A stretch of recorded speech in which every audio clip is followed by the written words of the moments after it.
பிரம்மனிடம் மனு கொடுக்க போயிருந்தேன், நீ என் மனைவியாக வேண்டும் என்று.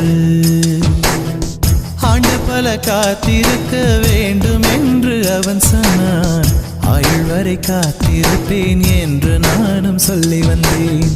என் ஆசை நிறை